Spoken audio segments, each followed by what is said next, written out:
अस्सलाम वालेकुम students, welcome back to the channel mathematics by Arif Panjwani. Matrix से डिटरमिनेंट के चैप्टर को ही कंटिन्यू कर रहे हैं और लास्ट हमने इक्लोन फॉर्म को देखा था, किस तरीके से हम इक्लोन फॉर्म बनाते हैं। आज नेक्स्ट टॉपिक है रिड्यूस इक्लोन फॉर्म। आज का हमारा टॉपिक है रिड्यूस इक्लोन फॉर्म। तो आज हम सबसे पहले देखेंगे कि रिड्यूस किस तरीके से किया जाता है, इसकी क्या वे होता है। तो इक्लोन फॉर्म के अंदर हमारे पास ये कंडीशन थी कि हमें लीडिंग वैल्यू 1 करनी है और उसके नीचे अगर कोई नंबर्स मौजूद है तो उसको 0 करना है। ये हमारे पास इक्लोन फॉर्म था। रिड्यूस भी बिल्कुल एग्जैक्टली सेम चीज़ है, बस थोड़ा सा डिफरेंस है। वो क्या है, लीडिंग वैल्यू हमें 1 करनी है, उसके नीचे भी 0 करना है, और अगर लीडिंग वैल्यू के ऊपर कोई नंबर मौजूद है तो उसको भी 0 करना है। ये रिड्यूस इक्लोन फॉर्म हमें कहता है। ठीक है, फिर से रिपीट कर रहा हूँ। इक्लोन फॉर्म हमारे पास क्या था कि लीडिंग वैल्यू 1 करने के बाद उसके नीचे अगर कोई नंबर मौजूद है तो उसको हमें 0 करना है। लेकिन रिड्यूस इक्लोन फॉर्म में क्या है, नीचे नंबर तो 0 करने ही करने, लेकिन ऊपर कोई नंबर मौजूद है, लीडिंग वैल्यू के ऊपर कोई नंबर मौजूद है तो उसको भी 0 करना है। तो अब देखते हैं, क्वेश्चन को गो थ्रू करते हैं। ये हमारे पास एक क्वेश्चन है।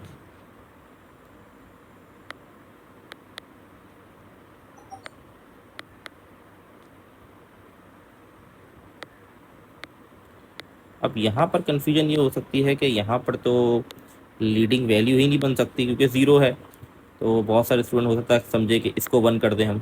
नहीं, ये करने की ज़रूरत नहीं है। तो हम क्या करेंगे, यहाँ पर सबसे पहले मैं रॉ 1 और रॉ 2 को इंटरचेंज कर दूंगा, जैसे कि हम कर सकते हैं। बता, हम ये लास्ट अगर आपने लास्ट वीडियो गो थ्रू की हुई है तो ये चीज़ आपको क्लियर समझ आ रही होगी मैं क्या कर रहा हूँ। तो 2 - 4 6 0 3 -2 2 3 1।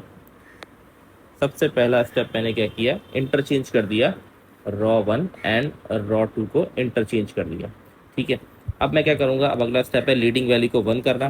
तो रॉ 1 में जो लीडिंग वैल्यू है वो मेरे पास 2 है, तो यहाँ पर मैं इसको 1 करूँगा। तो उसके लिए क्या करेंगे, रॉ 1 के अंदर अफेक्ट होना चाहिए, 1/2 को मल्टीप्लाई करा दूंगा रॉ 1 से। तो मैंने फिर लास्ट क्लास में कहा था ज़्यादा से ज़्यादा इसकी प्रैक्टिस करेंगे तो ये कॉन्सेप्ट क्लियर हो जाएगा। तो जब मैं 1/2 से इसको मल्टीप्लाई करूंगा 2 से तो ये 1 हो जाएगा, 2 से 2 कट जाएगा। -4 को जब मल्टीप्लाई करूंगा 1/2 से, -4 को जब मल्टीप्लाई करेंगे 1/2 से तो 2 1 जा 2 2 जा, तो -2 आ जाएगा हमारे पास। इसी तरह यहाँ पर आ जाएगा 3। ठीक है जी, तो ये मेरे पास कंडीशन हो गई। अब 0 3 -2 2 3 1। अब जो लीडिंग वैल्यू है वो मेरी 1 है, वो हम कर चुके काम। उसके नीचे 0 ऑलरेडी हुआ है तो मेरे लिए काम आसान। अब मुझे इसको 0 करना है। तो ये लिखा हुआ है +2, तो +2 है तो मुझे क्या चाहिए, -2। अब मैं ये बता चुका हूँ पहले भी कि जब भी हमें 1 करना होता है, जब हमें 1 करना होता है लीडिंग वैल्यू को, तो हम किसी ना किसी से मल्टीप्लाई या डिवाइड करवा रहे होते हैं। और हमें जब 0 करना होता है तो हम ऐड या सब्ट्रैक्शन करवाएंगे। और ऐड और सब्ट्रैक्शन जो करेंगे वो हेल्प करेगी हमें लीडिंग वैल्यू, लीडिंग रॉ जो होगी ना वही हेल्प करेगी। तो अभी लीडिंग रॉ 1 है, तो अब देखिए रॉ 3 पे इफेक्ट आना चाहिए। रॉ 3 को मैं माइनस करा रहा हूँ 2R1 से। ठीक है, अब 2R1 जो है, मैंने प्रीवियस वीडियो बताया था कि 2R1 का मतलब ये नहीं कि आपने मैट्रिक्स को रॉ 1 को 2 से मल्टीप्लाई करके इसको पूरा चेंज कर दिया, क्योंकि इसका मतलब ये हो गया कि लीडिंग वैल्यू आपकी खत्म हो गई। ये आपने रफली करना है। 2R1 की वैल्यू क्या आएगी, जब आप रॉ 1 को 2 से मल्टीप्लाई करेंगे तो क्या आएगा, 2 1 2 आ जाएगा, 2 मल्टीप्लाई -2 -4 और ये 6 आ जाएगा। ये 3 वैल्यूज आ जाएंगी। ठीक है, अब मुझे करना क्या है, रॉ 3 के अंदर इसको सब्ट्रैक्ट करना है। 1 -2 3 0 3 -2। अब देखें, कंडीशन को समझे, कंडीशन रॉ 3 की वैल्यू 2 है, इसको माइनस करना है 2R1 से। 2R1 की वैल्यू भी 2 है, 2 -2 0 हो गया।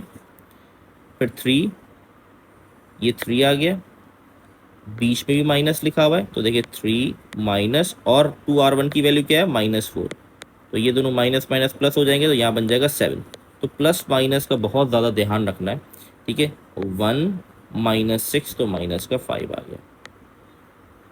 अब देखें, पहली कंडीशन मेरी फुलफिल हो गई, लीडिंग वैल्यू 1 और उसके नीचे 0 कर दिया। अब ये जो लीडिंग वैल्यू, इसके ऊपर तो कोई नंबर है ही नहीं। जैसे कि मैंने आपको बताया कि रिड्यूस इक्वल फॉर्म में क्या करना है, अगर लीडिंग वैल्यू के ऊपर नंबर मौजूद है तो उसको भी 0 करना लाजमी। लेकिन अभी तो यहाँ पर उसके ऊपर कोई नंबर ही नहीं है, तो इसका मतलब अब हम जाएंगे सेकंड रॉ के ऊपर। सेकंड रॉ की लीडिंग वैल्यू किसको बनाया जा सकता है, इसको बनाया जा सकता है। ठीक है, तो अब मुझे क्या करना है, रॉ 2 पे अफेक्ट होना चाहिए। रॉ 2 को मल्टीप्लाई कर दूंगा 1/3 रॉ 2। तो अब ये बन जाएगा मेरे पास 1 -2 3 0, ये 1 बन गया और ये -2/3। अगर आपने प्रीवियस इक्लॉन फॉर्म की वीडियो गो थ्रू नहीं किया तो पहले उसको गो थ्रू करें, उसकी प्रैक्टिस करें, ठीक है। बुक के सवाल होगी, बुक का लिंक भी मौजूद है, उसकी प्रैक्टिस करें और फिर ये वीडियो गो थ्रू करेंगे तो बहुत आसान लगेगा। ये कॉन्सेप्ट बहुत ज़्यादा था। इक्लॉन रेड्यूस इक्लॉन फॉर्म प्रैक्टिस किए बगैर समझ में नहीं आ पाएगा इतना क्लियरली जब तक आप प्रैक्टिस नहीं करेंगे। ये मैंने 1 कर दिया। अब 1 तो हो गया। अब 1 के नीचे नंबर लिखा हुआ है +7, तो मुझे यहाँ पे चाहिए -7 ताकि ये 0 हो जाए। -7 आएगा 0 हो जाए। डायरेक्टली हम प्लस माइनस नहीं करवा सकते, तो रॉ 3 पे क्या करना चाहिए, रॉ 3 -7R2, क्योंकि अभी लीडिंग रॉ 2 है मेरी।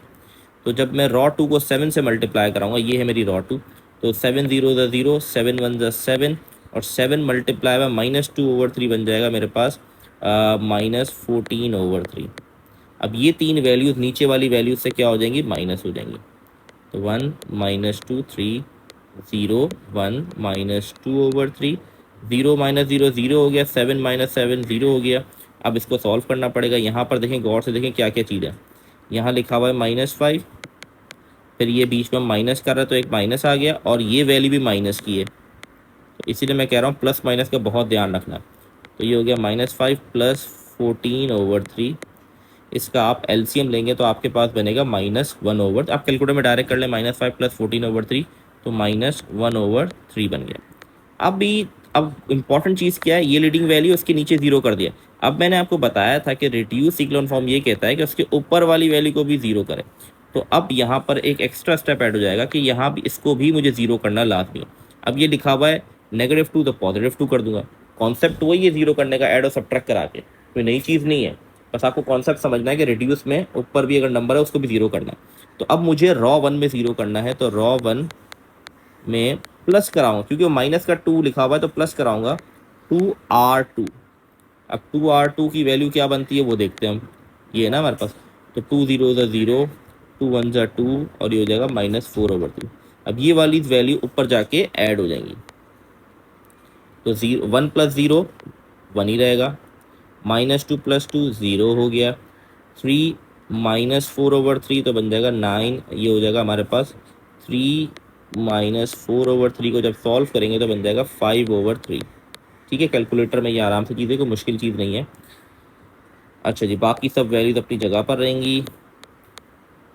0 0 -1/3।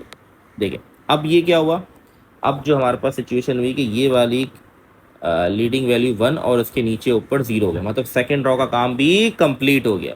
अब थर्ड रॉ, जैसे कि अगर आपको याद हो, हमने जो इक्लॉन फॉर्म वाला सवाल किया था उसकी तीसरी रॉ में सारी वैल्यू 0 हो गई थी, तो हमें आगे करना नहीं पड़ा था। यहाँ पर ऐसा नहीं हुआ, तो यहाँ पर अब लीडिंग वैल्यू क्या बननी चाहिए, ये बनेगी लीडिंग वैल्यू। यहाँ पर लिखा हुआ है -1/3, तो मैं रॉ 3 को मल्टीप्लाई करा दूंगा -3 से। -3 से क्योंकि ताकि माइनस माइनस प्लस हो जाए और 3 से 3 कट जाए तो 1 बच जाए। ठीक है, 1 0 5/3 0 1 -2/3 0 0, ये हो गया 1 मेरे पास। ठीक है, 1 हो गया। सही है। अब रिड्यूस इक्लॉन फॉर्म कहता है लीडिंग वैल्यू के नीचे और ऊपर दोनों जगह 0 होना चाहिए। नीचे तो कोई वैल्यू है नहीं, लेकिन ऊपर दो वैल्यूज मौजूद है। तो जब आपके पास आखिरी रॉ बच जाती है ना और ऊपर 2 0 करने होते हैं तो कोई मुश्किल नहीं होता, बड़ा आसानी से हो जाता है। अब देखिए किस तरीके से, बहुत आसान है, कोई ज़्यादा मसला नहीं होगा। जैसे कि रॉ, अब मुझे क्या करना है, मैं सेकंड रॉ की वाली 0 करना चाह रहा हूँ। रॉ 2 पे इफेक्ट हो, रॉ 2 + 2/3 रॉ 3। मैं कह रहा हूँ रॉ 3 को मल्टीप्लाई करवा रहा हूँ 2/3 से। जब मैं रॉ 3 को 2/3 से मल्टीप्लाई कराऊँ क्या आएगा, 0, क्योंकि 0 से मल्टीप्लाई हुआ, फिर 0 और फिर आ जाएगा 2/3। अब इसको ऊपर जाके मुझे क्या करना है, प्लस करवाना है। तो ये हमारे पास बन जाएगा, जब ये प्लस होगा तो ये ऑटोमेटिकली 0 हो गया। तो इसलिए मैंने कहा कि आपको ज़्यादा कैलकुलेशन करने की ज़रूरत नहीं पड़ेगी जब आखिरी रॉ में आप पहुँचेंगे। अब 5/3 रह गया, तो अब मुझे -5/3 चाहिए, तो रॉ 1 पे अफेक्ट हो, रॉ 1 -5/3 रॉ 3। रॉ 3 को मुझे किससे मल्टीप्लाई कराना है, 5/3। जब मैं रॉ 3 को मल्टीप्लाई कराऊंगा 5/3 से, तो 0 से मल्टीप्लाई होकर 0 रहेगा और 1 से मल्टीप्लाई होकर 5/3 रहेगा। अब ये वाली वैल्यू के ऊपर मुझे क्या करवाना है, सब्ट्रैक्ट कराना है। तो ये मेरे पास हो गया सवाल डन। एक ये आइडेंटिटी मैट्रिक्स की इसने आइडेंटिटी फॉर्म बन गई। लेकिन ऐसा कोई रूल नहीं, आइडेंटिटी हो सकता है आखिरी तीनों रॉ जीरोज भी बन सकती हैं, ऐसा कोई कंपलसरी रूल नहीं है कि इसमें आइडेंटिटी ही बनता है। तो ये हमारे पास हो गया रिड्यूस इक्लोन फॉर्म। इसकी प्रैक्टिस करें। मैं फिर कह रहा हूँ, अगर प्रीवियस वीडियो इक्लोन फॉर्म नहीं देखी, उसको गो थ्रू करें। उसको गो थ्रू करने के बाद उसकी प्रैक्टिस करेंगे तो ये सवाल बहुत आसान लगेगा। ठीक है, इसकी भी बुक के सवाल आपको मिल जाएंगे, इसकी प्रैक्टिस करें ज़्यादा ज़्यादा। ठीक है, और वर्कबुक के क्वेश्चंस को सॉल्व करें जो पास पेपर के हैं। लेकिन ये कॉन्सेप्ट नया है तो वर्कबुक में आपको शायद नहीं मिलेगा, तो इसलिए। और ये बात भी पहले कहते हुए आया हूँ कि जो कॉन्सेप्ट नए इस बार ऐड हुए हैं सिलेबस के अंदर, उसके बहुत ज़्यादा हाई चांस है कि उसके सवाल ज़रूर पेपर में आएंगे। अच्छा, एक और छोटा सा कॉन्सेप्ट है वो देख लेते हैं यहाँ पर हम। वो कहलाता है rank, rank of a matrix. Rank क्या होता है इसकी डेफिनेशन कहेंगे तो number of non zero rows in echelon और reduced echelon form of a matrix. अब इसका क्या मतलब, अब नंबर ऑफ नॉन ज़ीरो जो रॉज होंगी ना, फॉर एग्जांपल आपके पास सवाल आता है find the rank of the matrix by echelon form और या बाय रिड्यूस इक्लोन। सबसे पहले आपने क्या करना है, जो भी उसने कहा होगा आप उसको, अगर उसने कहा इक्लोन फॉर्म बनानी तो आप इक्लोन फॉर्म बना दें, अगर कहा जा रहा है रिड्यूस इक्लोन फॉर्म बनानी तो आप रिड्यूस इक्लोन फॉर्म बना दें। अब जो एंड में आपके पास मैट्रिक्स आएगा ना, उसमें जो नॉन ज़ीरो रॉज होंगी, अब ये रॉज होती है ना भाई, आई होप रॉज और कॉलम का कॉन्सेप्ट तो पता होगा, ये रॉज है हमारे पास। जो नॉन ज़ीरो रॉज होंगी ना, वो काउंट होंगी रैंक में। नॉन ज़ीरो रॉज का मतलब क्या, जिसके अंदर सारी वैल्यू ज़ीरो। अब देखें, इसके अंदर सारी वैल्यू ज़ीरो नहीं है, इसके अंदर सारी वैल्यू ज़ीरो नहीं है, इसके अंदर भी नहीं है, तो इसका मतलब इसका रैंक मेरे पास बन जाएगा 3। तो रैंक की डेफिनेशन भी ये कहती है number of non zero rows in the echelon या reduce echelon form of a matrix is called rank of a matrix. इसी तरीके से अगर आप लोग को याद हो, ये सवाल था, ये हमने क्वेश्चन किया था इक्लोन फॉर्म। ठीक है, इसके अंदर हमारे पास ये आंसर आया था। अब इसके अंदर आप देखें, पहली जो रो है वो नॉन ज़ीरो है, दूसरी जो है नॉन ज़ीरो, तीसरी वाली पूरी ज़ीरो है। तो इसका रैंक जो बनेगा वो बनेगा मेरे पास 2। ठीक है, क्योंकि तीसरी जो रॉ इसकी सारी वैल्यू ज़ीरो है तो वो काउंट नहीं होगी। तो हम वो वाली रॉस को काउंट करते हैं रैंक के अंदर जिसमें सारी वैल्यू ज़ीरो नहीं हो। ठीक है, अब वो रिड्यूस इक्लोन फॉर्म में भी काउंट कर सकते हैं, इक्लोन फॉर्म में भी काउंट कर सकते हैं, वो डिपेंड ऑन क्वेश्चन है। ठीक है, तो आई होप ये दोनों कॉन्सेप्ट आपको क्लियर होंगे। इंशाल्लाह नेक्स्ट वीडियो के अंदर हम नेक्स्ट टॉपिक को देखेंगे, तब तक के